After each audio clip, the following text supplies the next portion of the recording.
የምንመክር ወይስ የምናማ? በጓደኝነት ህይወት ውስጥ፣ በማህበራዊ ህይወት ውስጥ፣ በቤተሰብ ህይወት ውስጥ ሁሉም ሰው መልካም መሆን ይችላል? አይችልም። በቃ መልካም ለመሆን የታደለ ሰው አለ። በዛው ልክ ደግሞ ደካማ ጎኖች የሚበዙ ሰዎች እንኖራለን። ስለዚህ ለምሳሌ አንድ ሰው እኔን ደካማ ጎኔን ቢያውቅ ወይም ደግሞ ስህተት ቢኖርብኝ እኔን ያንን ደካማ ጎኔን ያየ ሰው ይመክረኛል ወይስ ሂዶ ለሌላ ሰው ያማል? ኦር ሌላ ሰው ሂዶ ስለኔ ደካማ ጎን ያወራል? የትኛውስ ይጠቅመናል? እኛ ምን አይነት ሰዎች ነን? ይሄ በጣም ጠቃሚ ይመስለኛል። ለምን አብረን በሚኖረን ህይወት ውስጥ ትልቅ ሚና ስላለው። በጓደኝነት ህይወት ውስጥ ሁሉም የየራሱ ደካማ ጎኖች ሊኖሩት ይችላሉ። ለምሳሌ አንዱ በጣም ማውራት የሚወድ ሊሆን ይችላል። አንዱ ደግሞ ብቻ የሆነ የየራሳችንን ችግር ሊኖርበት ይችላል። እንደዚህ አይነት ችግሮች ሲኖሩ እከሌ እኮ እንደዚህ አይነት በጣም የሚያስጠላ ችግር አለበት ከምንል እያልን ሌላ ሰው ከምናወራ ቀስ ብለን ለዛ ሰው ብንነግረውስ ምን ትላላችሁ? ምክንያቱም ራሱን ለመቅረጽ ይጠቅመዋል። ነገ የተሻለ ሰው ሆኖ እንድናገኘው ይጠቅመናል። ስለዚህ እንደዛ ለሱ የሚጠቅመው ከሆነ ራሱን መቀየር የሚችል ከሆነ ለምን አንነግራቸውም? ብዙ ጊዜ በተለይ እንደው ከ25 ዓመት በፊት እንደዛ ከምናረግ ይልቅስ ማማት ይቀርመናል። በቃ ለምሳሌ 3 ጓደኛሞች ብንኖር አንዷ ላንዷ እያለ የሌለ ስም እንሰጣጥና የሆነ ሰዓት ላይ አንቺም እንደዚህ ብለሽኛል ምናምን እርስ በርስ ደግሞ መበላላት ይመጣል። ወንድም ከሆነም እንደዛው። ግን ለምን ለምሳሌ እኔ የሆነ ሰው ስህተት ካየሁበት ኦር እኔን ስህተት ካየብኝ ለሌላ ሰው ከማውራት ይልቅስ በውስጣችን እንይዘዋለን። ተደጋጋሚ ከሆነ ብዙ ጊዜ ስህተት ይፈጠራል። ሰው መሆን በራሱ ለስህተት መጋለጥ ስለሆነ ስለዚህ ያንን ሰው ሂደን የብዙ ነገር ከምናወራ ዝም ብለን በውስጣችን እንይዘዋለን። ኦኬ ተሳስቶ ሊሆን ይችላል ሜቢ ኦር ደግሞ በብዙ የህይወት ፈተና ውስጥ ስለሆነ ያለ ነው የሆነ ፈተና አጋጥሞን ሊሆን ይችላል ኦር የሆነ ችግር ውስጥ ሆኖ ይችላል ያን ስህተት የሰራ ነው። ስለዚህ ያንን በጣም የጎላ ስህተት ከሆነ ዝም ብሎ ከሆነ ማለፍ ይቻላል፣ ችግር የለውም። የጎላ ስህተት ከሆነ ግን በምን ሁኔታ ላይ ሆኖ ነው አስቦብን ነው ወይስ ምንም ሆኖ ነው? እሱን ማወቅ ጥሩ ነው። ከዛ እየተደጋገመ ከመጣ ግን ያ ነገር ስህተት ሳይሆን የዛ ሰው ማንነት ነው ማለት ነው። የዛ ሰው ባህሪ ነው ማለት ነው። ባህሪው ነው ማለት ነው። በቃ ጥሩ ባህሪ ነው ወይስ መጥፎ ባህሪ ነው የሚለውን ማወቅ ደግሞ የኛ ኃላፊነት ነው የሚሆነው። ስለዚህ በጓደኝነት ህይወት ውስጥ እንደዚህ አይነት ነገሮች ብዙ ጊዜ ይታያሉ። በተለይ ልንገራችሁ፣ ወንድ ከሆነ በተለይ አንዱ በጣም ሴሰኛ ይሆናል፣ አንዱ በጣም ወረኛ ይሆናል፣ አንዱ ደግሞ በጣም ሌባ ይሆናል። ብቻ የተለያየ ባህሪ ያለን በቃ የሆነ ይሄ ነው ማንለው ማለት ነው። አንዳንዱ ደግሞ ቂመኛ፣ ብዙ ባህሪያቶች ይኖራሉ። ሴትም ከሆነች እንደዛው ምናምን ነገርና ያው ጀግና ከሆነ ኦር ደግሞ አስተዋይ ከሆነ የሰው ማንነቱን ካወቀ ሁሉም የራሱን መንገድ ይከተላል። ግን አንዳንድ ጊዜ አብሮነቱን እንወደዋለን በቃ ምክንያቱም የሚያስተሳስሩን ነገሮች ስለሚኖሩ። ዩኒቨርሲቲ ላይ ከሆነ ዶርም ያስተሳስረናል፣ ሃይ ስኩል ላይ ምናምን ከሆነ ክላስ አሳይመንት ምናምን እንደዚህ ያስተሳስረናል፣ ተቋም ላይ ከሆነ ኃላፊነት ያስተሳስረናል ምናምን ነገር። ስለዚህ ገንጠል ብሎ ለመኖር የማይመች ሊሆን ይችላል።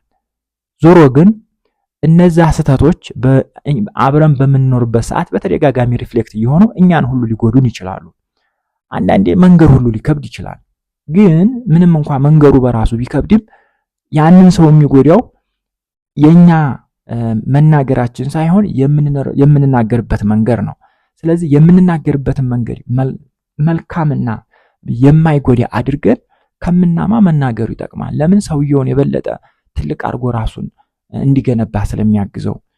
ማማት ምንም አይጠቅመውም ለሱ። ወይም ደግሞ እንደዚህ አይነት ችግር አለበት እንደዚህ አይነት መጥፎ ባህሪ ምናምን እያልን ለሰዎች ብናወራ ሌሎች ቢያወሩ ሰውየውን የበለጠ እየጎዳው ነው የሚሄደው። እንደዛ ከምናደርግ ይልቅስ እኛ እንይዘዋለን ዘንድ ብዙ ማውራት አይጠበቅብንም። ምክንያቱም ስላልተነገረን እንጂ እኛም ሌሎች የሚያዩት እኛ ላይ ችግር አለ። ስለዚህ ሰውየውን በጨዋታ መልክ በሚያዝናና መልክ ኦር ሳምቲንግ በሆነ የሰውየውን መጀመሪያ ምን አይነት ነው ኮመንት ቀስ አድርጌ ብነግረው ምን አይነት ስሜት ሊሰማው ይችላል የሚለውን እንደዛ አስበን ቀጥታ ለሱ ብንነግረው አንደኛ እውነተኛ ጓደኝነታችን የገለጽንለት ነው። ሁለተኛ ሰውየው የተሻለ ሰው እንዲሆን እያገዝነው ነው። ሶስተኛ ሰውየው ከሰውየው ጋር ያለንን ግንኙነት የበለጠ እያደስነው እያስተካከልነው ነው። ስለዚህ ብዙ ስራዎችን እየሰራን ነው ማለት ነው። አራተኛ ደግሞ ሌላ ሰው እንዳይጎዳ እያገዝን ነው ማለት ነው። ስለዚህ እንደዚህ አይነት ብዙ ጠቀሜታዎች ካሉት ማማታችን ደግሞ ወይም ደግሞ ለሌላ ሰው የሰው ደካማ ጎን አንስቶ መናገራችን ማውራታችን በራሱ አንደኛ እኛን ክፉ ያደርገናል። ሁለተኛ ደግሞ የሰው ማንነት ሌላ ቦታ ሄዶ ማውራት በራሱ አያስደስትም።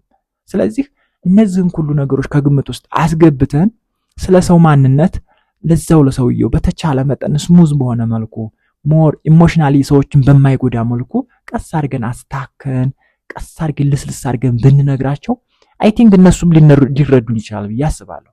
ስለዚህ አንደኛ ውስጣችን ራሱ በጣም ደስ ይለዋል ስንነግራቸው። ለምን እነሱ ይቀየራሉ። ሌላ ቦታ ሄደን አላማናቸውም። ነገ ከነገ ወዲያ የተሻለ ማንነት ይዘው እናገኛቸዋለን። እነዛ ከዚህ የተሻለ ታዲያ ምን አለ? እውነተኛ ሰው መሆን ማለት እኮ ይሄ ነው ለኛ ለራሳችን እንኳን አይደለም። ስለዚህ አለማስመሰል ሰው መሆን ማለት ይሄ ነው። በቃ ማንም ሰው ለምሳሌ መጥቶ እኔ ካማኝ ይውላችሁ ማንም ሰው ቢሆን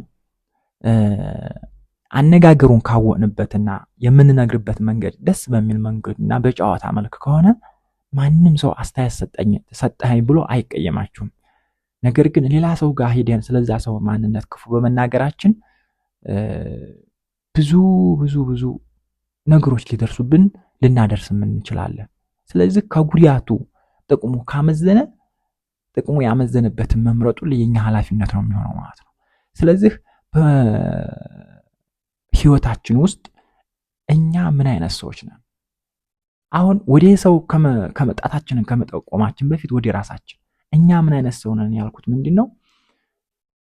ልክ እንደዚህ ሁላችንም ደካማ ጎን ይኖረናል፣ ወይም ስህተቶች ይኖሩናል፣ ወይም ደግሞ ጥሩ ያልሆኑ ጎኖች ይኖሩናል፣ ወይም ባህሪዎች ይኖሩናል። ስለዚህ አብሮን ላለው ጓደኛችን ደካማ ጎኑን ሄደን ነው ለሌላ ሰው የምናወራው ወይስ ደግሞ ቀጥታ ለሱ ነው የፍቅር አንደበት የፍቅር ለዛ ባለው መልኩ የምንነግረው? ይሄንን በጣም መለየት ይጠበቅብናል። አንዳንዱ ሰው ጀስት ቂም መያያዝ ከዛ ቂሙን ለመበቀል የሌለ ፈጥሮ ሁሉ ሊያወራ ይችላል። ሌላ ቦታ ሄዶ ያ ሰው ክፉ ለማሰኘት ያንን ሰው ጥሩ አይደለም ለማሰኘት እኛ ክፉ እንዳልሆን እነሱ ክፉ እንዲሆኑ ነው። ባወራህ ቁጥር ስለሌላ ሰው ማንነት አንተ ጋር ሌላ ሰው ጋር ሄደህ ባወራህ ቁጥር አንተ ራስህ ወይ ኢንሰኪዩር ነህ ወይም ደግሞ በራስህ አትተማመንም፣ አለያም ደግሞ ክፉ ሰው ነህ ማለት ነው። ምክንያቱም የሌላ ሰው ማንነት ሌላ ቦታ ማውራት በራሱ ጥሩ ስላልሆነ በነፍስም በእምነትም ብታወት በስጋም ብታወት ስለማይጠቅም ማለት ነው። ስለዚህ ምን አይነት ሰው ነን? ሪሊ ጓደኞቻችንን እውነተኛ ማንነታቸውን ወይም ድክመቶቻቸውን ለነሱ ነው የምንመክራቸው በሚጠቅም መልኩ ወይስ ደግሞ ለሌላ ሰው ሄደን ነው የምናወራው? ይህንን በጣም መረዳት ያስፈልጋል ጋይስ። አለበለዛ ከጊዜ ወደ ጊዜ ይሄ ነገር እንደ ትሬንድ እየሆነ እንደ ካልቸር እየሆነ እየቀጠለ ሲሄድ ምን አይነት ተጽዕኖ እንደሚኖረው እናስብ። ስለዚህ ራሳችንን መመልከት አለብን። ለኛም ደግሞ ጥሩ ማንነት እየገዛን ነው ማለት ነው። በጎን ለነሱ ስንነግራቸው ቀጥታ ለኛም ደግሞ እውነተኛ ማንነት እያመጣን ነው። ማንኛውም ነገር ደግሞ በህይወት ውስጥ መልካሙን ጎኑን ባስተማርነው ቁጥር የኛ ማንነት አትሊስት ዝቅ አይልም። ይሄንን ማረጋገጫ መውሰድ መቻል አለብንና እናንተስ ምን ትላላችሁ? ምን አይነት ሰው ናችሁ? እስኪ ንገሩኝ። ለምሳሌ ማለት አንዳንዴ የሚከብድ ነገር ሊኖር ይችላል፣ ግን እስኪ እናንተ በኮመንት ሐሳባችሁን ግለጹልኝ። ከተሳሳ